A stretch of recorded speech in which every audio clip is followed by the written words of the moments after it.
En un fin de semana extremadamente violento en casi todo el país, dos hechos llamaron poderosamente la atención.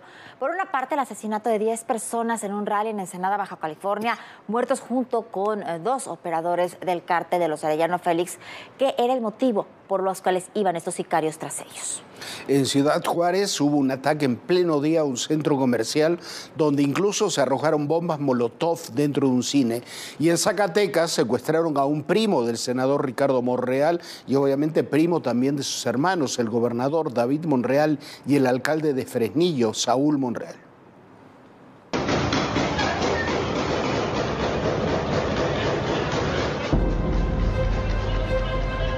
Momentos de pánico vivieron los pobladores de San Vicente en Ensenada, Baja California, luego del ataque de un grupo de hombres armados sobre la carretera transpeninsular. Según testigos, los vehículos tipo Racer y Raptor comenzaron a llegar desde las 8 de la mañana. Después de las 2 de la tarde, sujetos armados bajaron de una camioneta negra y comenzaron a disparar contra una unidad que llevaba escoltas. Ahí inició el enfrentamiento. 10 personas murieron. La gente tirada, mira. Mira toda la gente que tira acá, mira. Heridos, muertos, heridos, mira. Mira la muchacha, mira, una herida, pobrecita, mira.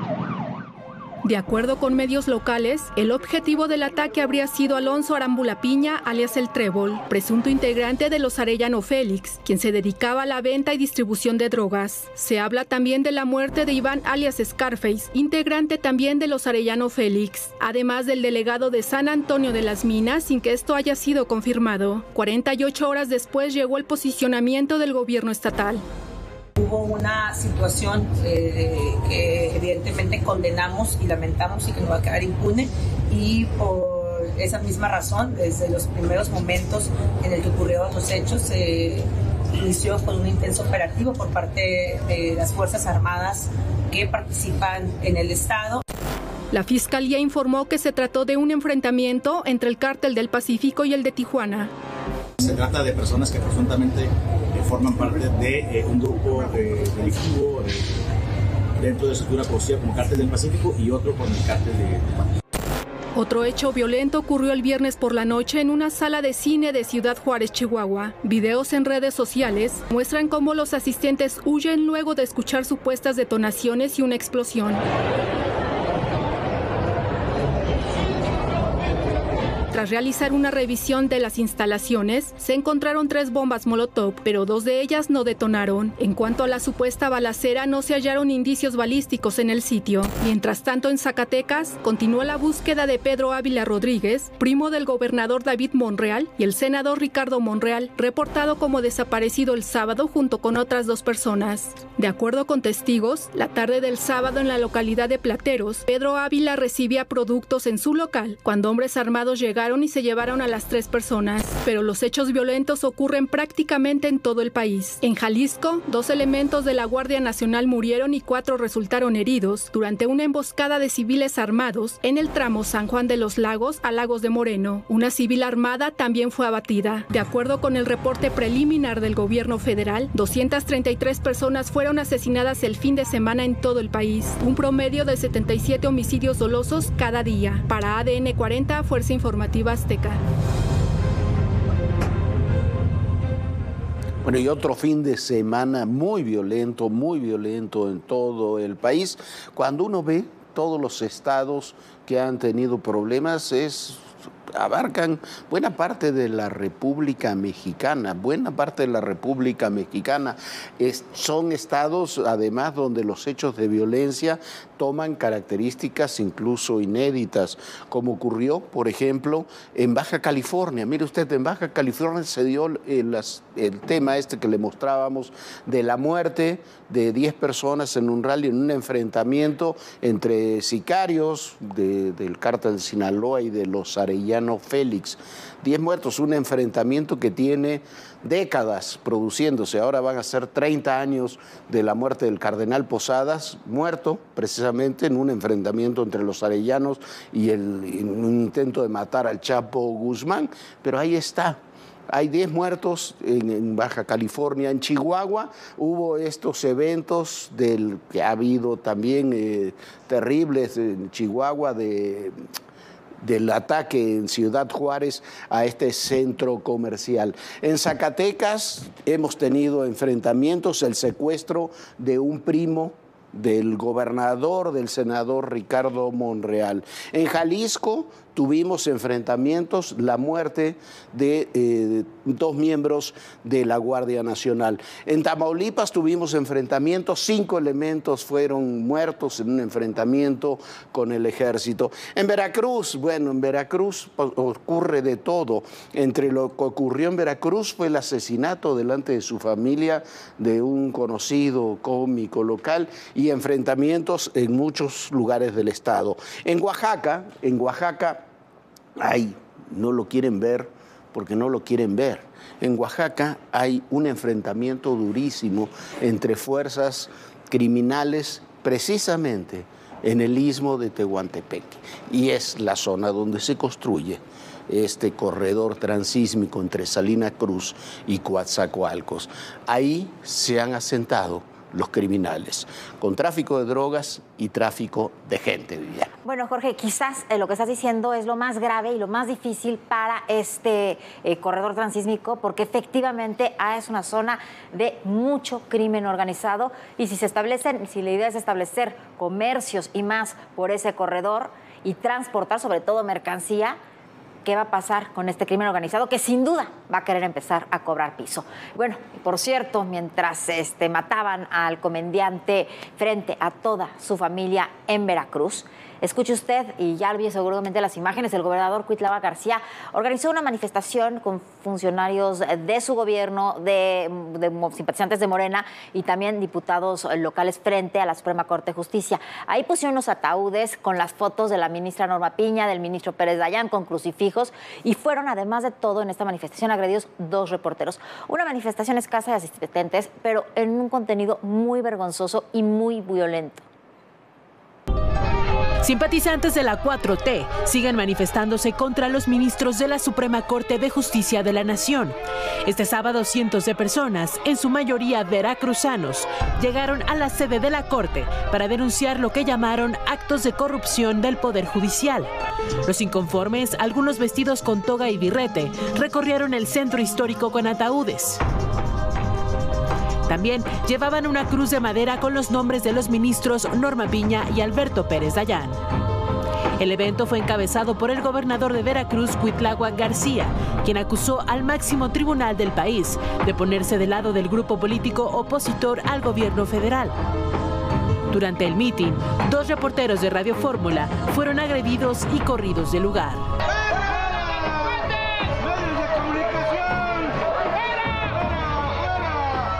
Al ser cuestionado sobre estos hechos, el gobernador Cuitlava García negó estar implicado y aseguró que durante el mitin se exhortó a los asistentes para que recurran a la vía democrática y pacífica para defenderse en lugar de la violencia. Sobre si ofrecería disculpas públicas por las figuras alusivas y agresiones verbales contra la ministra presidenta de la Corte, así respondió. Yo no la insulté, ni ella me lo está solicitando tampoco. Interpreten mi silencio. El presidente Andrés Manuel López Obrador dijo que Cuitlava García hizo bien al convocar a una manifestación.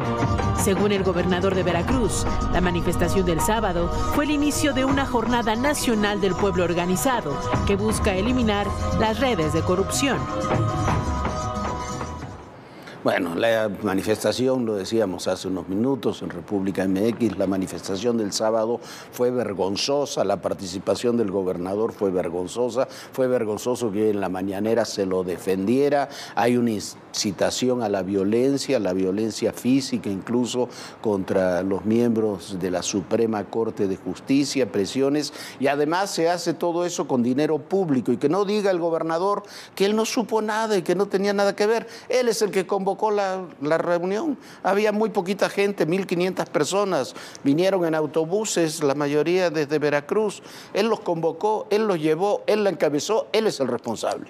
de lo que sucedió con su gente en esa manifestación. Mientras tanto, en Veracruz, como en muchos lugares del país, mientras el gobernador se encarga de estas cosas, el Estado, en términos de seguridad, es un desastre.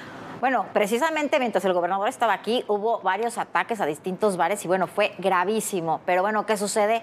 Aquí lo aplauden y aplauden precisamente que saquen estos féretros, aunque él dice que él no fue, imagínese usted, pero como Jorge platica, imagínense, él fue el que trajo a estas personas, los trajeron en autobuses y bueno, hay que seguirle. Hay dos cosas. El gobernador Cuitláhuac no sabe qué es legal y qué no. A mí me parece una clara amenaza de muerte poner la cara de alguien arriba de un ataúd. ¿Es legal o ilegal amenazar de muerte de esa manera? Bueno, y precisamente este lunes la Suprema Corte de Justicia confirmó la invalidez del acuerdo presidencial de noviembre del 2021 que clasificaba como seguridad nacional las obras prioritarias del gobierno y ordenaba agilizar trámites para ejecutarlas. Ni el Ejecutivo Federal ni la Secretaría de Estado podrán negar información sobre proyectos argumentando que se trataba de información reservada por interés público. Bueno, la resolución también impide que las dependencias federales tramiten licencias o dictámenes para garantizar la ejecución de las obras. Pero bueno, hubo un revés en eso, Jorge. Ahí en medio de todo esto hubo una noticia positiva en términos de seguridad. Fue detenido en Sonora uno de los principales traficantes de armas y drogas para el llamado Cártel del Pacífico o de Sinaloa, como usted lo quiera llamar. Es Michel Alberto, alias El Güero, de 30 años de edad, considerado un importante operador logístico del cártel de Sinaloa. Se desempeñaba principalmente como el encargado del tráfico de armamento desde Arizona hacia Sonora. También tenía a su cargo campamentos de drogas y tráfico ilegal de migrantes que buscaban llegar desde México hacia Estados Unidos. Su base de operaciones estaba en Nogales, Sonora, donde el pasado 13 de mayo fue detenido por personal del Ejército y de la Guardia Nacional, quienes realizaron un operativo conjunto. Esta detención fue destacada por el embajador estadounidense en México, Ken Salazar, señalando que Michel pertenecía a un grupo delictivo denominado Bacasegua, al que en marzo del año pasado se le incautó uno de los cargamentos de armas más relevantes. Michel contaba con antecedentes delictivos, ya que en el 2014 fue deportado por las autoridades de Estados Unidos por trasladar grandes cantidades de marihuana, y en nuestro país era identificado como el mayor generador de violencia debido al incremento de disputas entre grupos criminales al norte del país. Su red de criminales también se dedicaban a sobornar a las autoridades locales para que les proporcionaran información y seguridad. También extorsionaban a comerciantes y estaban encargados de lavar el dinero del cártel. Las fuerzas federales estiman que con esta detención se disminuyan los altos índices delictivos en cuanto al tráfico de armamento, drogas e indocumentados en Sonora, afectando también de forma directa la operación del Cártel del Pacífico. Hay que ponerle un nombre, un rostro. ¿Y qué vienen? Todas las demandas internacionales. Una ciudad tan complicada como es la Ciudad de México. Ya llegamos a Aguililla, esta ciudad, la entrada a la Tierra Caliente.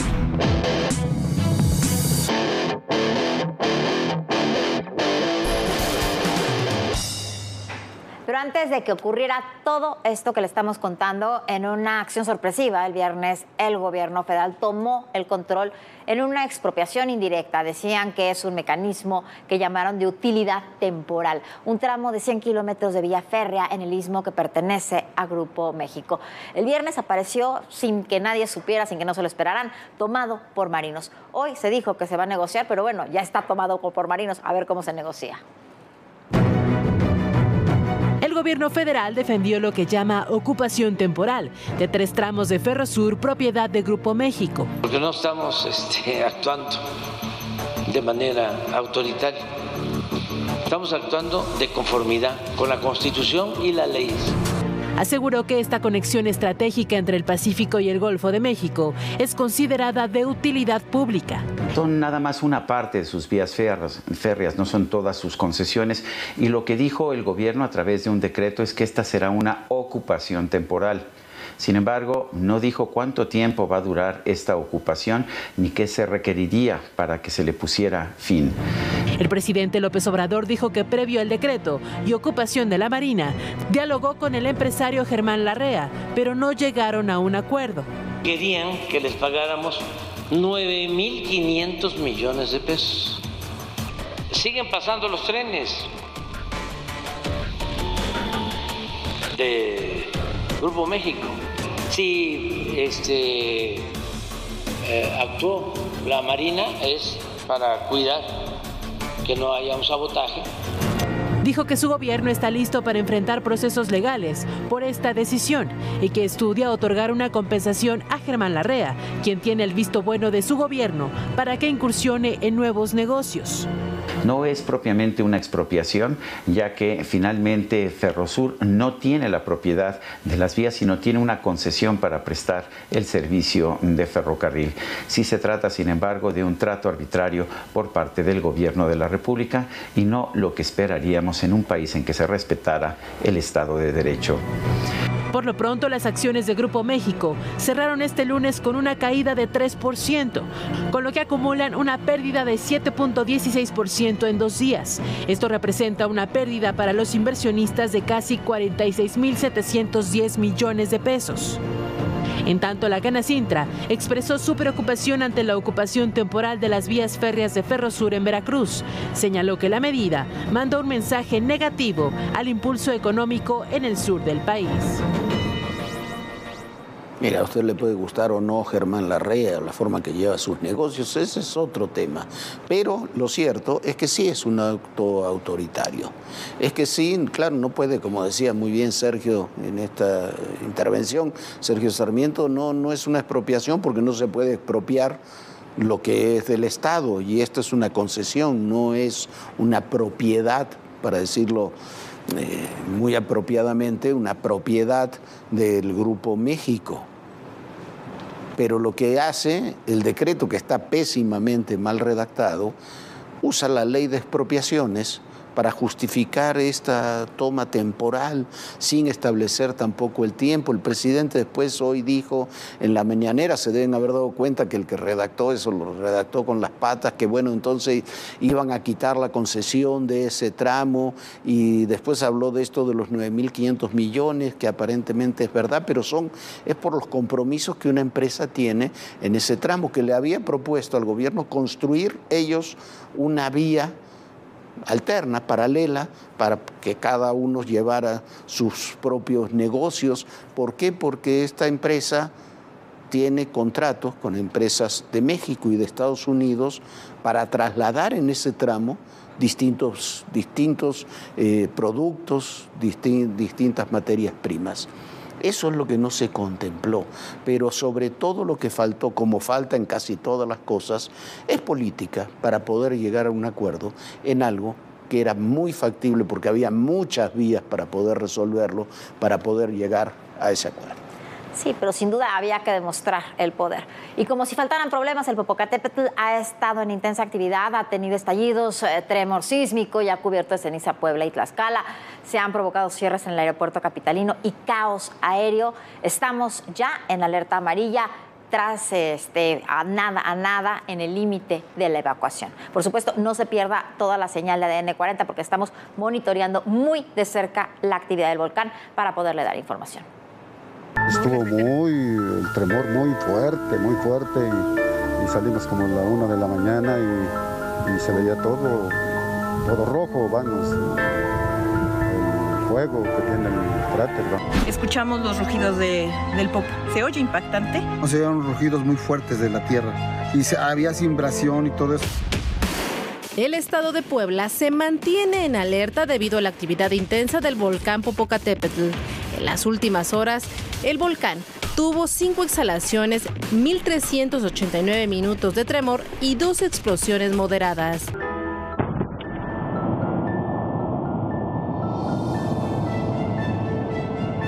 La alerta pasó a amarillo fase 3 en Santiago Xalixintla.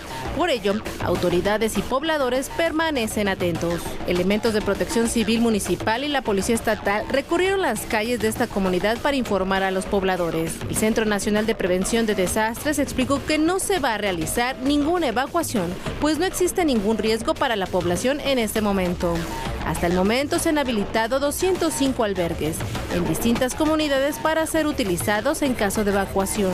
La CEP informó que en 40 municipios de Puebla, 7 en Tlaxcala y 5 del Estado de México, las clases se realizan a través de la plataforma Aprende en Casa. Por la caída de ceniza en Puebla, la Secretaría de la Defensa activó el plan DN3 en su estado de prevención y el Aeropuerto Internacional del Estado suspendió actividades esta tarde debido a la caída de la ceniza.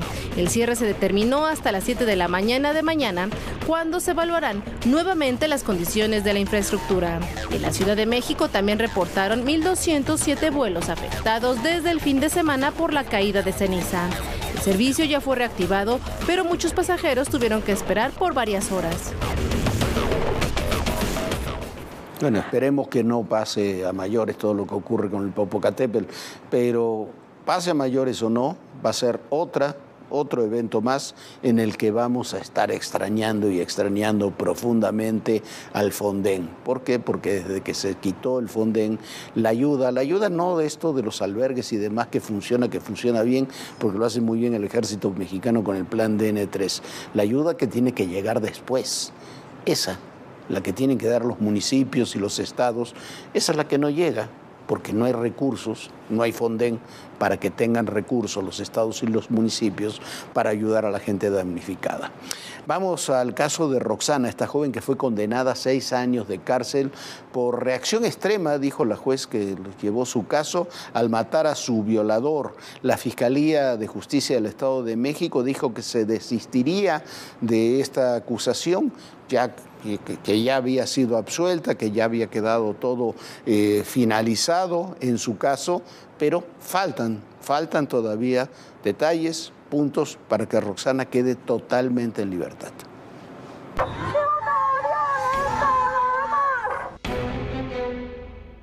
Es Roxana Ruiz, de 23 años y originaria de Oaxaca.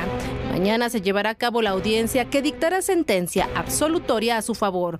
Esto luego de que el sábado pasado la Fiscalía del Estado de México informó que desistió ejercer acción penal en contra de esta joven. Un día antes, ella encabezó una movilización en la Ciudad de México sobre Paseo de la Reforma para exigir justicia por su caso. Se me reconoció como víctima, siempre me culparon, siempre me tacharon de asesina, cosa que no soy. Yo no voy por la calle matando gente. Roxana había sido condenada a 6 años y 2 meses de prisión y al pago de 285,000 pesos por el delito de homicidio simple. Esto por exceso de legítima defensa contra su agresor sexual. De acuerdo con lo narrado por la propia Roxana, el ataque ocurrió en mayo de 2021 en Nezahualcóyotl, cuando conoció a Sinaí, su agresor, en un local donde vendían bebidas alcohólicas. En un video difundido en redes sociales se observa a ambos irse en bicicleta a casa de Roxana, donde, de acuerdo con lo narrado por ella, este joven le pidió quedarse a dormir en su casa ya que vivía muy lejos. Luego, esa misma noche, este sujeto la agredió. Roxana describió que ambos forcejearon y que durante la lucha el sujeto se golpeó la cabeza y murió. Ella trató de sacar el cuerpo de su casa cuando los policías la detuvieron y por ello pasó 9 meses en prisión preventiva hasta que obtuvo la libertad provisional. Indicó que las autoridades nunca atendieron el caso con perspectiva de género.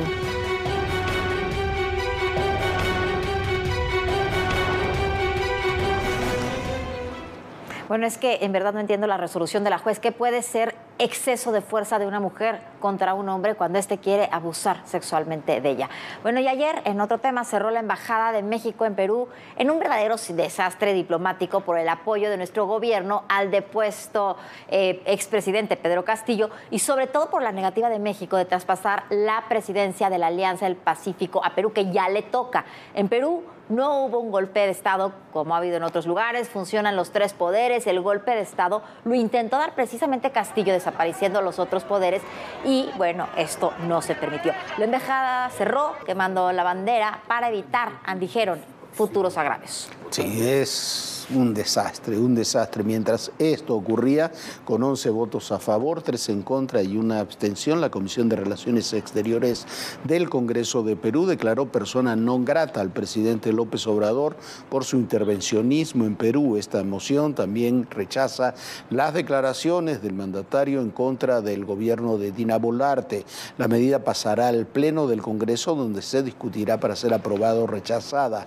Antes de que la Comisión del Congreso de Perú declarara persona non grata al presidente López Obrador, el mandatario ya se había referido al tema, decía que era un orgullo haber sido declarado persona non grata por el gobierno de Perú, Viviana. A ver cómo evoluciona esta tragicomedia latinoamericana.